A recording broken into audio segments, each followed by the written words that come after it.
તો આગળ વાત કરીએ સુરતમાં મંદિરમાં ચોરી થતા ચકચાર મચી છે। ડિંડોલી વિસ્તારમાં સંસ્કારી ચોરની કરામત જુઓ તમે। બેસ્તાન આવાસમાં માતાજીના મંદિરમાંથી ચોરી કરતા પહેલા ચોરે ભક્તિભાવથી માતાજીના ચરણ સ્પર્શ કર્યા। મંદિરમાં વ્યવસ્થિત રેકી કર્યા બાદ શખ્સ દાનપેટી લઈને ફરાર થઈ ગયો। ચોરીની આ સમગ્ર ઘટનાએ મંદિરના સીસીટીવી કેમેરામાં કેદ થઈ છે। ડિંડોલી પોલીસે સીસીટીવી ફૂટેજ આધારે ચોરની શોધખોળ આદરી છે। તો આ જો આ સંસ્કારી ચોર જે આવે છે માતાજીને પગે લાગે છે અને તે બાદ દાનપેટી લઈને ફરાર થઈ જાય છે। હાલ તો આ ચોરને શોધવા માટે પોલીસ દ્વારા ચક્રો ગતિમાન કરવામાં આવ્યા છે, પરંતુ આ સીસીટીવી ફૂટેજ વાયરલ થતા હાલ ખૂબ જ ચર્ચાઓ થઈ રહી છે। નોંધનીય છે કે આ ચોર પહેલા અહીંયા રેકી કરી હતી અને જે બાદ તે અહીં ચોરી કરવા આવી। તો સાબરકાંઠાના પ્રાંતિજમાં સોનાસણ ગામના ભૂરીવાસ વિસ્તારમાં ચોરીનો બનાવ બન્યો। અહીં બંધ મકાનનું તાળું ખોલી તિજોરીના લુકરમાંથી 14,75,00,000 કિંમતના સોનાના દાગીનાની ચોરી કરી છે અને ચોરી કરી ચોર ફરાર થઈ ગયો। આ મામલે ફરિયાદ નોંધાતા પોલીસ તપાસમાં સામે આવ્યું કે ચોરી કરનાર કોઈ બીજું નહીં પરંતુ ગામનો જ શખ્સ નીકળ્યો। ઘરના સભ્યો ઘર બંધ કરીને પ્રસંગમાં ગયા હતા। તે સમયે પાડોશી રાજ ભૂપેન્દ્ર પટેલ નામના યુવાને ઘરમાં ઘૂસી જઈને ચોરી કરી। તેણે ચોરી કરી તેના ફોઈના દીકરાના ઘરમાં દાગીના મૂકી દીધા। હાલ પોલીસે આગળની કાર્યવાહી શરૂ કરી છે। આરોપી તરીકે રાજ ભૂપેન્દ્રભાઈ પટેલને અમે તપાસના અંતે અટક કરેલ છે અને જે ચોરીમાં ગયેલ મુદ્દામાલ તમામ રિકવર કરવામાં આવેલ છે। આ જે ફરિયાદીનું ઘર છે એની બાજુના જ ઘરમાં આરોપી રહે છે। તો ગાંધીનગરના દહેગામમાં છેતરપિંડીની ઘટના સામે આવી, જેમાં ખારાકુવાના ખાચા વિસ્તારમાં રહેતા એક વૃદ્ધાની બંગડીઓ ચોરાઈ।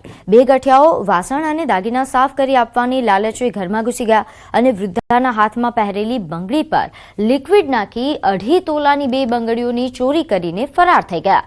વૃદ્ધાએ દહેગામ પોલીસ સ્ટેશનમાં 3.70 લાખની ચોરીની ફરિયાદ નોંધાવી છે। હાલ પોલીસે આ મામલે તપાસ શરૂ કરી છે અને આ ચોરોને શોધવા માટે ચક્રો ગતિમાન કર્યા। ચાંદીની વસ્તુ હોય ને એને સાફ કરીએ, સોનાના દાગીના એ સાફ કરીએ। તો મેં કે ક્યાં ચાંદીની વસ્તુ આપો? મેં મારી પાસે તો ચાંદીની કશું નથી। મેં કહું બહાર તો કે જો આ બંગડી ઉપર સાફ કરીએ। મેં કહું નહીં, બંગડી મારી નીકળશે નહીં કીધું ભાઈ। તે તો કે ઉપર લિક્વિડ નાખીએ, તેને લિક્વિડ નાખ્યું બંને હાથ ઉપર અને પછી બંગડી કાઢી એડે। તો હાલ જે રીતે વૃદ્ધાએ આપવીતી જણાવી છે, આ ઘટનાથી સાવધાન થવાની જરૂર છે। આ રીતે કોઈ પણ વ્યક્તિ પર વિશ્વાસ મૂકવો ભારે પડી શકે છે। તો હવે આગળ જઈશું નારોલ હત્યા મુદ્દે પ્રેસ કોન્ફરન્સ પર। મૃત આરોપીના એના અને આરોપી વચ્ચે આ બાબતે બોલાચાલી થઈ અને ઝઘડો થયો હતો।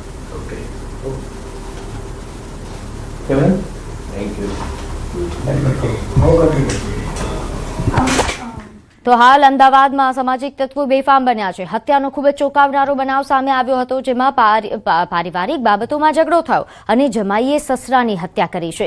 નારોલ વિસ્તારની આ ઘટના છે, જે હત્યાના બનાવથી હાલ ચકચાર મચ્યો છે, કારણ કે અહીં જમાઈએ જ સસરાની હત્યા કરી। પારિવારિક ઝઘડો ચાલતો હતો અને આ ઝઘડાએ ઉગ્ર સ્વરૂપ ધારણ કર્યું, જેમાં જમાઈએ સસરાની હત્યા કર્યા હોવાની વિગત પ્રાપ્ત થઈ રહી છે।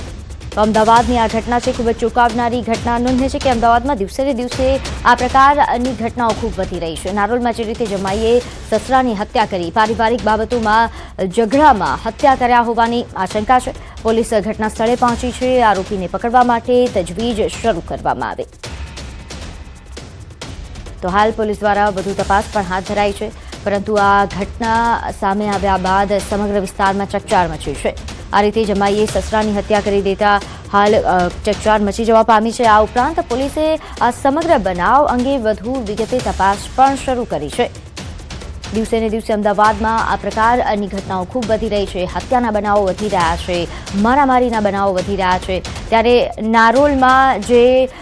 નારોલમાં જે રીતે હાલ આ હત્યાનો બનાવ સામે આવ્યો છે, તેને લઈને ઘણી બધી ચર્ચાઓ પણ થઈ રહી છે। પારિવારિક ઝઘડા એ કેવા પ્રકારનું સ્વરૂપ ધારણ કરી શકે છે તેનો આ પુરાવો છે। અમદાવાદમાં જે રીતે હાલ હત્યાના બનાવો વધી રહ્યા છે તે ખૂબ જ ચિંતાજનક છે।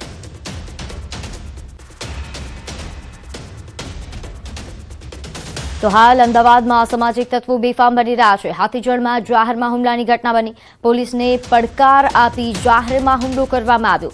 ધર્મવાટિકા સોસાયટીના રહીશ પર હુમલો થયા હોવાની વિગત છે. કાળા કલરની નંબર પ્લેટ વગરની ગાડીમાં આવીને હુમલો કર્યા હોવાનું સામે આવ્યું છે. આરોપીએ 14 અને 15 જાન્યુઆરીના રોજ અગાઉ એક બબાલ થઈ હતી, જેની અદાવત રાખીને હુમલો કરવામાં આવ્યો. પિતા પુત્ર પર હુમલો કરીને આરોપીઓ ફરાર થઈ ગયા એવો સ્થાનિકોનો આક્ષેપ છે. અહીં મળતી માહિતી અનુસાર ઘટનાના પગલે સોસાયટીના રહેવાસીઓમાં ભયનો માહોલ સર્જાયો છે. વિવેકાનંદ નગર પોલીસ સ્ટેશનમાં આ સમગ્ર બનાવ અંગે ફરિયાદ નોંધાઈ છે, જે બાદ તપાસ પોલીસે હાથ ધરી છે. અને આ સમગ્ર બનાવનો એક વિડીયો પણ સામે આવ્યો છે. સીસીટીવી ફૂટેજ સામે આવ્યા છે, જેમાં આ શખ્સો જે હુમલો કરવા માટે આવ્યા હતા એ કાળા કલરની કારમાં આવે છે અને અહીંથી જતા દેખાઈ રહ્યા છે. નોંધનીય છે કે દિવસે ને દિવસે અસામાજિક તત્વો અમદાવાદમાં બેફામ બની રહ્યા છે. પોલીસની કામગીરી પર પણ સવાલો ઉઠ્યા.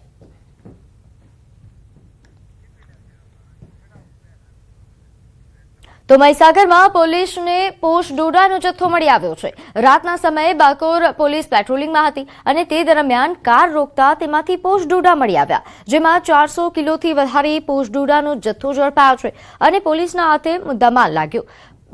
પરંતુ આરોપી ફરાર થઈ ગયા છે. મહીસાગર પોલીસે ગાડીના આધારે વધુ તપાસ હાથ ધરી છે.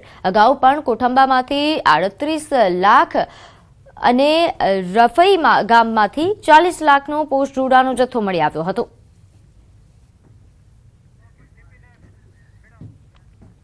આગળ વાત કરીએ સુરેન્દ્રનગરની સૌથી મોટી વઢવાણ જીઆઈડીસીમાં 700 થી વધુ ઉદ્યોગો કાર્યરત છે અને 20,000 લોકોને રોજગારી મળે છે. તેમ છતાં અહીં પ્રાથમિક સુવિધાઓનો ભારે અભાવ છે. ઉદ્યોગકારો દર વર્ષે અંદાજે 4 કરોડ રૂપિયા જેટલો ટેક્સ ભરે છે, પરંતુ તેના બદલામાં તંત્ર દ્વારા પ્રાથમિક સુવિધાઓ પણ પૂરી પાડવામાં નથી આવતી.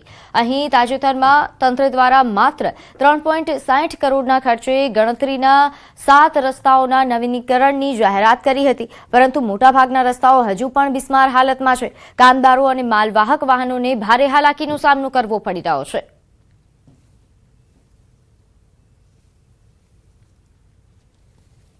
જીઆઈડીસી ના ઉદ્યોગકારો 4 કરોડનો માતબર ટેક્સ ચૂકવે છે.